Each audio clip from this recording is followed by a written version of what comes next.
Hey guys, Zangetsu 134 here. Finally, after the 3 weeks, probably a little bit more, I'm getting back to GARO, Chapter of the Black Wolf. The final 3 episodes are going to be shown today, tomorrow, and the Wednesday. Or no, Thursday. Right, today's Tuesday. As you can tell, when I'm not on work, I forget what day it is. That's the problem where you have to know what days are which when you have to do produce to call things to find bad dates, and then you go a day without doing it and you kind of forget what day it is. So anyway, if you didn't watch my DuckTales vlog that I put up a couple days ago, I have a couple of days off. The last couple of weeks have just been kind of rough with stuff at work, but I managed to somehow get 3 days off in a row. So what I'm going to do is every day, starting with today, I'm going to finish the last 3 episodes of GARO Chapter of the Black Wolf. Next week, I'm going to try and get back to doing a once-a-week thing. Because after this next week, after we finish the series, I still have the Chapter of the Black Wolf films. And there's 3 of them, which I don't know how that's going to work, because they're going to be probably a lot longer than, say, doing an episode. So I don't know how long my vlogs are going to be. But anyway, I'm going to try and do that, and then I'm going to try and go back to a once-a-week schedule. I do apologize, and I know, I work in retail, so the next couple of months are going to be really rough to do the whole once-a-week thing. But I'm going to try. And we won't worry about that now. What we are going to do is talk about Chapter of the Black Wolf, episode 23. So this episode, we finally find out that Kaoru's psychiatrist professor friend, big shock, is Barago, because why else would he be in this show except to be the bad guy? We also find out that the watchdogs are now finally going to start doing something other than sitting around in their watchdog room, as Barago brings a body for them to possess, now merging themselves together and becoming the evil Golem. At least I think her name's Golem.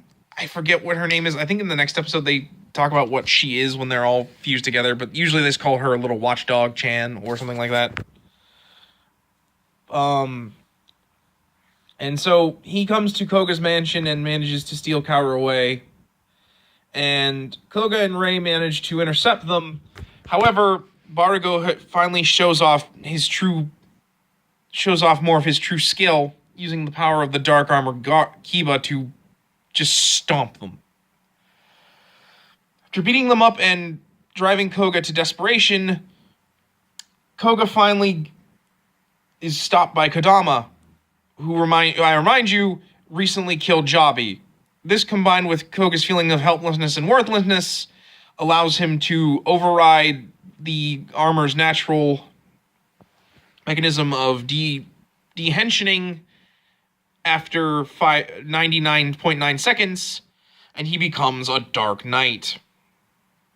So yeah, this is a really good episode, and it's really, I think, the episode where we finally see Kouga and Rei finally becoming not just unlikely allies, but friends.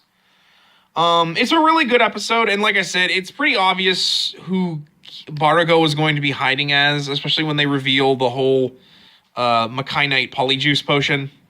Okay, I stole that from a different reviewer, but it's pretty much true that, like, Barago takes, like, the polyjuice potion from Harry Potter and turns into Kaoru's professor friend, who I forget the name. She always called him Sensei, and I just call him Barago, even when I'm watching the series from the beginning. I do wish they'd have done a bit more with him as Barago, or as the professor. Like, maybe giving a little bit more hints that there's something up with him, particularly in the, like, maybe, like, he got to go to the mansion and he gives these weird looks to Kouga a lot or something. I don't know. They could have at least made it more obvious, but otherwise, that was pretty cool. The fights in this are really good. We also get to see Kiba's henshin, whereas regular Makai Knights have create gates to summon their armors via their swords by swinging them in a circular motion. Kiba has a necklace that he pulls off blows on to activate a seal, and then he will spin the necklace around and create the circle that way. It's kind of interesting because of the fact that Kiba doesn't actually have a set weapon. He has at least two. I want to say there's three, but there's only two that I really remember. A halberd and a sword. Although I swear he had like a spear at one point, but maybe that was one of the movies. It's been a while since I watched the Kiba movie, and I'm not looking forward to that one. But it's really cool, especially because he beats them up, de-armors them, steals their swords, and then proceeds to curb stomp them afterwards.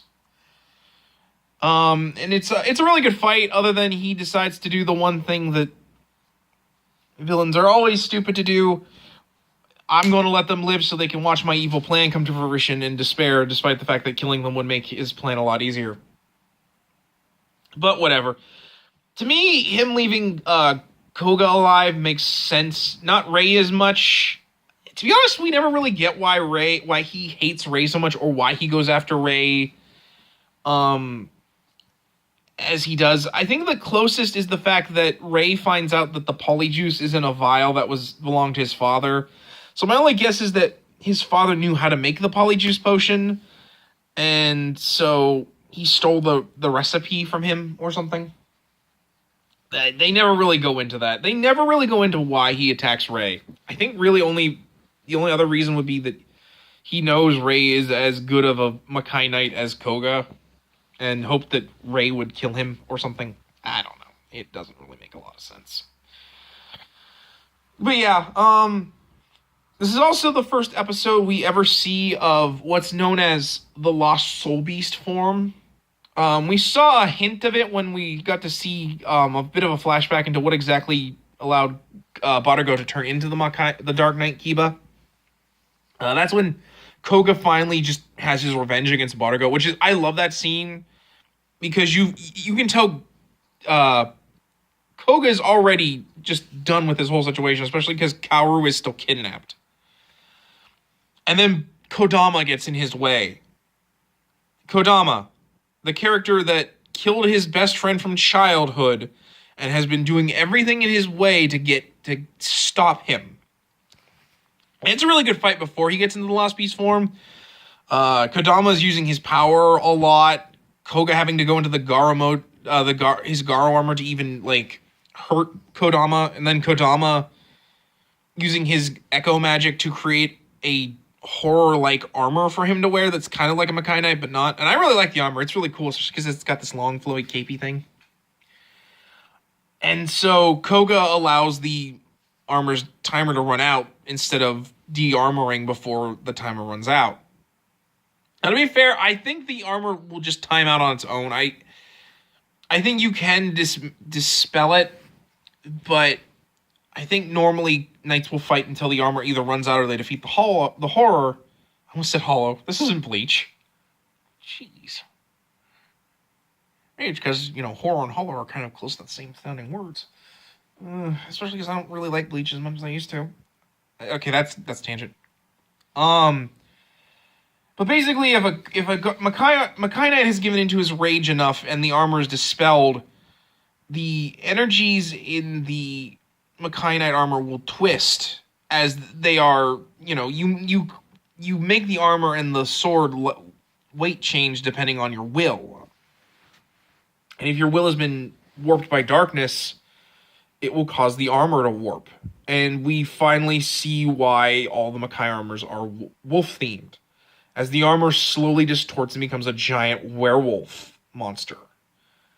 And I really, really like the scene, because it's so cool, especially because it really shows how dangerous the armors are and why Makai Knights have to be as trained as they are.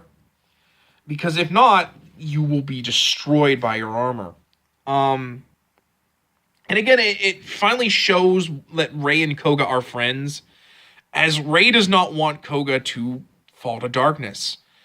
We also kind of, I think, see payoff finally for the Trial of Shadows from way back at the beginning of the series. At least to me, in my opinion, it's the only reason why Kouga was able to come back from turning into the Lost Soul Beast as he had. And also why Rei was able to help him. He points out that Kouga, like, he gets through to Kouga even though he's turning into a monster. And Rei basically says, you are not a Dark Knight. You cannot be a Dark Knight. You are Garo. And after he frees him by... you always see, like, there's this big, like, belt buckle thing on their, like, chest and waist.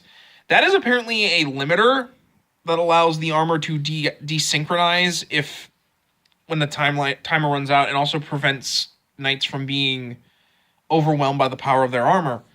And it's also, I guess, a failsafe. If a Makai Knight has turned to darkness but is able to free himself of it, and you strike that, it will cause the armor to deactivate and free the hero from the armor. And it's a really, really awesome scene, especially afterwards when Koga's like, "I'm so sorry, Rei. For a moment I wanted to give in. I wanted that power so we could defeat Bargo."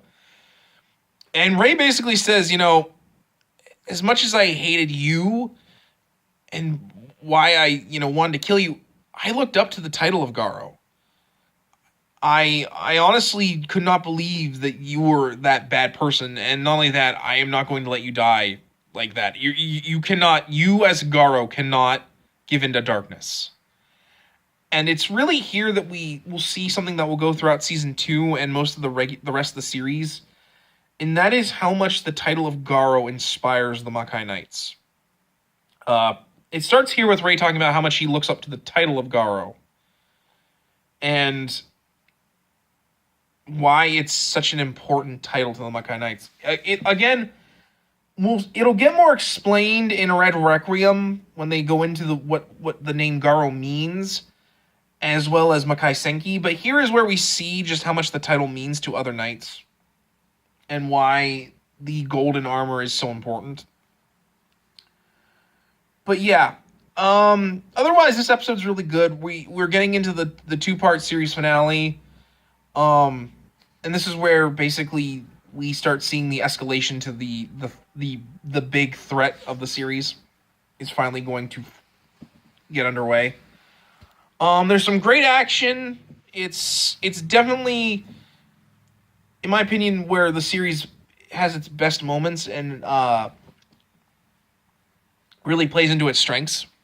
That of being about the characters and what it means to be a knight, and the good action. But yeah, this is a great episode. Link will be in the description. I really cannot recommend it enough once this is finally done uploading. And so yeah, that's it for this episode. I definitely say give it a watch. You should probably watch the rest of the series before you get into these last 3, but what are you gonna do? So yeah, like I said, guys, this is part 1 of the 3-day Garo-thon, as I'm going to call it.